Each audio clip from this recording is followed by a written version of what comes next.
Okay? Ang special move, pag lagi mong ginagamit yan, nababasa na ng kalaban yan. Bad boy shake a kill, ako 10 toes down. Kung under self-improvement ka or gusto mo lang mag-amoy mabango, saktong-sakto yan sa pag-uusapan natin ngayon. Kailangan maging mabango ka rito sa pag-uusapan natin. Available yung mga perfumes natin sa Shopee at TikTok Shop. Alright, so bestseller natin, sold out pa sa ngayon na nire-record ko to, pero for sure meron na yan. Hintay-hintay lang, okay? Pero syempre, yung dalawa nating perfume na, hindi pa rin magpapatalo dyan, okay? So, link nasa description. So, may nag-message sa atin dito na tropa. Again, kung meron kayong mga relationship issue or mga topics na gusto nyong mag-react ako, pag-usapan natin, go ahead, message me sa mga social media ko. Kung hindi ko mabasa, hintay-hintay ka lang. So, mababasa at mababasa natin yan. Kung hindi dito sa channel natin, doon natin yan sa Anti-Supot Podcast. Babasahin. So, make sure na naka-follow din kayo dun. Okay? Boss Josh, good day. No? Mahaba-haba to. Right? So, mahaba-haba daw. So, relax muna kayo dyan mga pares. Mga nakikinig sa atin habang nagtatrabaho, kumakain. Relax. Right? Isa nga pala ako sa mga bagong viewers at subscriber mo. Almost 2 weeks na since nag-umpisa na ako manood ng mga videos mo at isang malaking pagsisisi ko bakit ngayon ko lang nalaman yung channel mo. Dapat noon pa lang, ha. Alam mo pare, itong mga ganitong klaseng content like katulad sa akin, hindi mo talaga to kailangan, no? Hindi mo talaga kami papanoorin hanggat hindi mo kami kailangan, sa totoo lang. It's a harsh reality sa amin din, no? And also sa inyo rin, di ba? Both sides, harsh reality yan. Bilang content creator, that's the reality, no? Lahat ng sasabihin namin, offensive nga to sa mga taong hindi pa kailangan to sa ngayon. Hindi ba? Yung mga tips ko, hindi mo pa kailangan to. Yung mga motivation ko, hindi mo kailangan to hanggat okay pa ang buhay mo. Kailan mo kami ma-appreciate? Pag nasaktan ka na. Pag nagising ka na ng reality mo, tapos hindi mo alam kung anong gagawin mo. Saka mo mahahanap si Joshon Point, saka mo mahahanap ang Anti-Supot Podcast. No, pero again, that's life. Right? That's life. Araw-araw ko na pinapanood mga videos from paano maging bad boy at sa mga dating at discarte tips. Malaki ang nagbago sa pananaw ko sa buhay. Salamat. No, so, ito yung mga videos ko noon, mga bad boy tips, discarte tips na medyo hinay-hinay na ako ngayon. Why? Kasi syempre, nagbago rin naman yung lifestyle ko. At the same time, gusto ko rin flexible yung content natin, hindi lang basta-basta pambababae, kundi gusto ko rin tumalino rin tayo bilang lalaki. Because, syempre, hindi lang naman babae ang aspeto ng buhay natin. Marami tayong aspeto na dapat itakil bilang lalaki. It's just that, of course, babae, isa na dun. Pero, hindi sila ang main goal. Diba? Hindi lang sila. So, minsan, nag-aano ako ng mga motivation, mga mindset, mga social issues na kailangan may alam din tayo. Right? Ito na, Boss Josh. Hingi lang sana ako ng advice o masasabi mo sa situation ko ngayon. Nag-work ako bilang isang OFW. Di na ako specific kung ano. And recently, yung naging partner ko sa work is isang babae. Ito na. May ka-partner sa work na babae. Alam na natin saan pupunta to, pre. Lalaki tayo Alam natin yan. May seniority kami since ako ay isang officer. Sa una naman, wala akong nararamdaman, pero nang tumagal na, meron na. Sabi ko na Saan talaga pupunta? Di ba? Doon talaga magkakaroon ng feelings. Ano na pagka yung babae, kahit hindi naman ganun kaganda, kahit may itsura lang, may dating, tapos lagi kayong magkasama, may in love at may in love yan, pre. Sabi ko sa inyo, kaya nga mag-ingat-ingat kayo sa mga girlfriends ninyo, asawa ninyo na merong laging kasamang lalaki. Diba? Lalo na pagka may dating. Imposibleng walang mangyari dyan, pre. So, long story short, nahulog talaga ako sa kanya. Ginawa ko naman maging professional sa work at first. Pero may time na napunta at napag-usapan namin about sex. Professional pa dating nyo dyan, ha? Our fantasy sa bed at sa kinks namin. At doon ko nalaman kung ano siya, kung gaano siya ka-wild at ganun din ako, parehas kami ng mga trip. Yung tipo na pag ordinary na person talagang magugulat. Take note, di pa ako nanonood sa'yo ng mga panahon na to, Boss Josh. Okay. So, again, napag-usapan na rin natin dati that girls, gustong-gusto nilang pag-usapan tong mga sexual things na to. Hindi, ang problema nga lang sa kanila, kailangan maging komportable muna sila sa'yo bago nila i-share to. Diba? Pero once na ma-share na nila yan, ibig sabihin, pasok ka na sa banga. Diba? Kasi syempre, alam mo na, ang girls medyo mas mataas ang shield niyan kaysa sa atin. Huwag kayo maniniwala sa propaganda na mas mataas ang ego natin kaysa sa kanila. Mas mataas ang ego ng babae, pre. Mas mataas ang insecurities ng mga yan. Okay? Kaya kailangan ng unting masahe bago nila ma-share yan. Sa atin, okay lang eh. Pwede mong ma-share. Oo, sige, share natin. Katuwaan lang. Di ba ganun ang mindset? No. Pero once ma-open mo yung conversation sa babae na yan, all goods yan, bre. At gusto nila yun. Gustong-gusto talaga nila ang pag-usapan yan. Parang chismisan yan sa kanila. Di ba mga girls gustong-gusto ng chismis eh? No? Pero syempre, kailangan maging komportable sila sa'yo. So, sabi niya dito, may mga days din na parang wala lang kami. Hindi nakikibuan. Pero kagabi, naulit yung topic namin at mas intimate pa. Okay? Ginamitan ko na ng mga hidden jutsu ng mga tinuro mo. Alright? Flirting at ipakita talaga na gusto ko siya. Alright, tama naman yun. Para hindi tayo nag-aaksaya ng oras, di ba? Talagang effective. Nahawakan ko siya sa labi niya, armpit. Sa labi niya, armpit. Ano ba? Labi ba at armpit? Yun ba ibig mo sabihin? Tsaka sa waist. So, naka-chancing na si tropa, nakahawak na siya sa waist. Tapos konting chancing sa side boob, pero pinigilan ako, ha. So, effective, di ba? Sabi ko sa inyo eh. Kasi nga, pre, again, gustong-gusto nga nila yan. Kumbaga parang naghihimutok na yung loob niyan na maging sexual sa isang lalaki na gusto nila. Kaso nga lang, karamihan ng lalaki, ayaw nga, takot maging sexual sa babae. So, ano nangyari? Nadadried up yung babae, nawawalan ng interest sa'yo. So may chance ka sana, kaso tiyatabi ka na niya, hindi ako hindi ako komportable sa iyo eh. Hindi ko ma-share yung mga dark secrets ko sa iyo eh. Di ba? So gustong-gusto nilang pag-usapan 'yan. Kaso nga lang karamihan ng laki ayaw. Sinong may gustong openly na pag-usapan 'yan at komportable maging sexual sa babae? Mga bad boys. Kaya they always get the girl, di ba? Alam na natin 'yan eh. Lumang tugtugin na 'yan. Bad boys always get the girl. Kasi nga, alam ng mga bad boys, alam natin kung ano yung magiging komportable yung babae. And one of those things is maging sexual nga sa kanila. Huwag kayong matakot maging sexual. Kasi doon din naman eh. Alam mo, doon din naman, yun naman ang talagang gusto mo bilang lalaki. Doon ka rin naman komportable. At yun naman ang gusto mo sa kanya is mabembang din.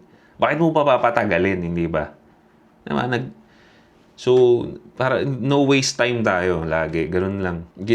So, ginamitan ko na ng mga, yan, talagang effective. Nahawakan ko siya sa labi at armpit. Tapos, chancing sa side boob, pero pinigilan ako. So, I even ask her more sexual questions. So, mukhang napapadalas yung sexual topics nyo, pre. May downside dito, right? May downside dito. I even ask her for more sexual questions like how she plays sa sarili niya, and I ask her na, sige nga, paano yung pressure i-try mo dito sa arms ko?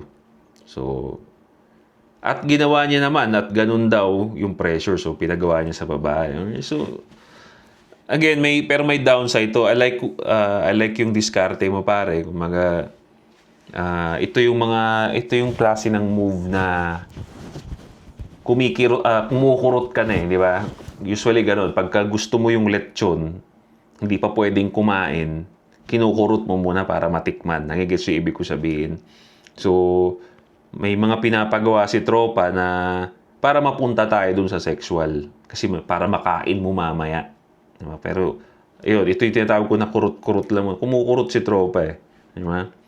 Kasi hindi pa pwede, pero alam mong kakainin mo mamaya. So, okay. Pero, again, the downside of too much sexual, syempre, nakakasawa din. Diba? Nakakasawa din yun. Hindi ka marunong mag-turn off at mag-turn on. Puro turn on lang. At puro turn on lang, of course, nakakasawa din talaga. So, ayan. So, tapos, pag binabanatan ko na ng mga lines na nakuha ko sa'yo tulad ng ang lambot ng naman ng lips mo at curious ako kung paano yan humalik sa labi ko. Mga ganun, Boss Diyos. Yun yung technique natin dati na nagamit ko rin. At marami ring gumamit niya at naging successful din, di ba? Tapos sasabihin niya lang na ayaw niya or hindi mangyayari yun. Siyempre, mapatwitams pa yan muna. Gano'n naman babae. Ang hirap niyang basahin. Hindi mahirap yun, pre. Talagang aayaw yan. Hindi pwedeng maging openly siya. Again, ang girls nga, mataas nga ang insecurities siya, mataas ang mga ego ng mga yan. Hindi pwedeng maging direct sila. Hindi sila pwedeng maging direct. So, lagi yan silang double meaning. Diba? Kaya nga may tinatawag tayong womanist eh. Kailangan mo pang i-translate yung kailangan niyang sabihin. Diba? Kasi nga, ay indirect sila lagi. Or hindi mangyari rin. Ang hirap niyang basahin.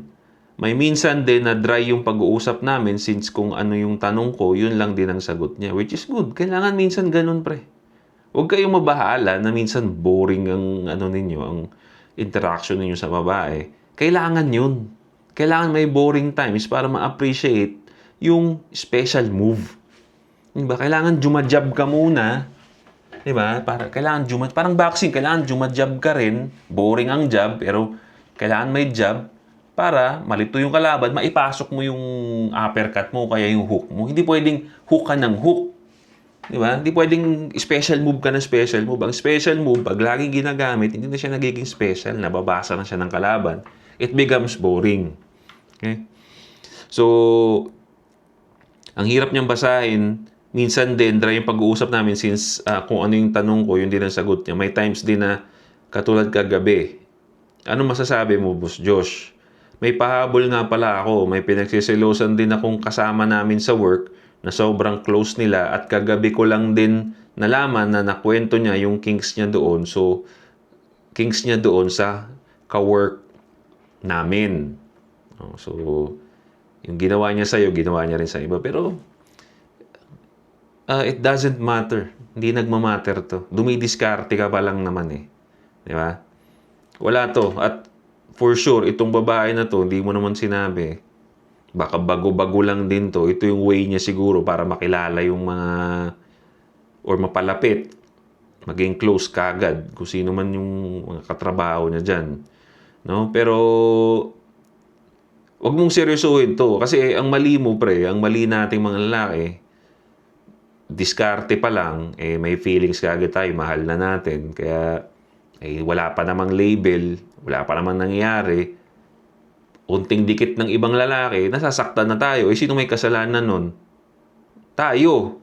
Di ba? So, okay lang to. Wala tayong magagawa dyan. Dumidiskarte pa lang tayo eh. So, na sobrang close nila.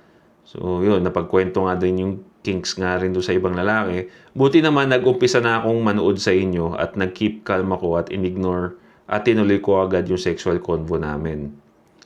Good, but sabihin natin mamaya, thanks, Boss Josh, at God bless. Sana mapansin. Pansin ko din pala sa kanya, Boss Josh, na di niya kaya o naiilang eye to eye sa akin. Of course. Ever since pa kahit wala pa kaming sexual topic. Ganoon naman talaga babae. Hindi naman talaga sila ma-eye contact. Tayo lang yun. Pero anyway, may mali bang ginawa si tropa dito? In my perspective, wala naman. Pero sumobra. Diba? Katulad nung mga sexual topics na ganyan. Again, yung sexual topics is a special move.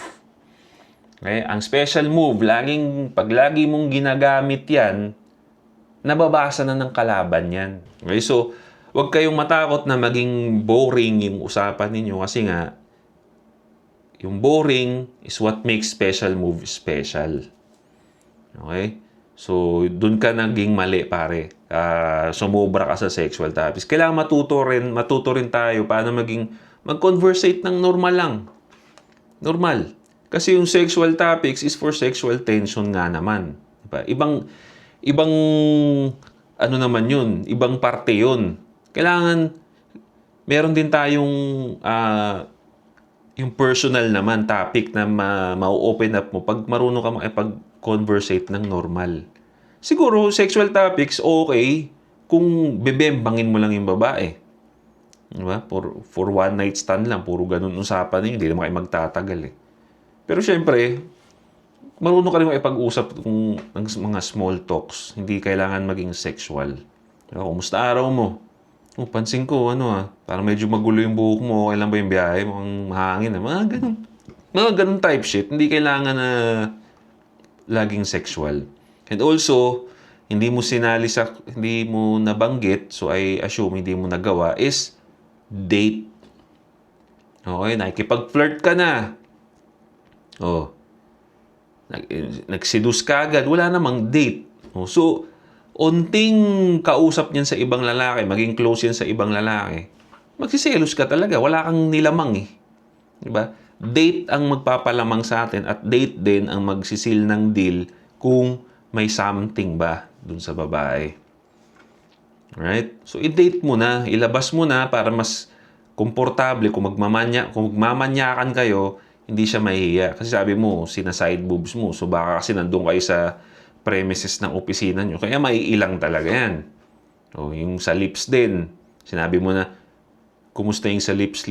Yung diskarte natin. O, tinanggihan niya. Kasi syempre, baka nasa environment din kayo na hindi siya komportableng sumagot nun. So, syempre, i-date mo. Sa labas yun, pare. Okay? Isa yun sa mga diskarte, lalo na pagka hindi diskarte mo, nasa kaopisina mo. Siyempre, pigil ang galaw niya. Mas lalong mahirap diskarte yan pagka nasa office. Kasi siyempre, may mga ibang taong nakatingin, gusto mo yung trabaho mo, mahal mo yung trabaho mo, ayaw mong matanggal. So, pigil ang galaw doon. So, what's the solution? Ilagay siya sa komportableng environment, which is sa labas. O, i-date mo na. Tapos doon mo diskarte yan. No, doon mo malalaman ngayon yung tunay niyang reaction sa mga pinagagawa mong chancing. Okay? So, wag niyo kakalimutan yun. Ang lesson dito, wag too much sexual convo. Wag too much sexual convo is boring din. Matutong makipag-conversate ng normal lang, ng hindi puro kamanyakan. And also, ilabas. Okay mga pare? So I hope natulungan ko kayo doon sa pinag-usapan natin. Leave a comment down below ano masasabi ninyo. Don't forget to subscribe. Hit the bell para notify kayo sa mga bago nating videos. Joshon Point. See you next time. Boom!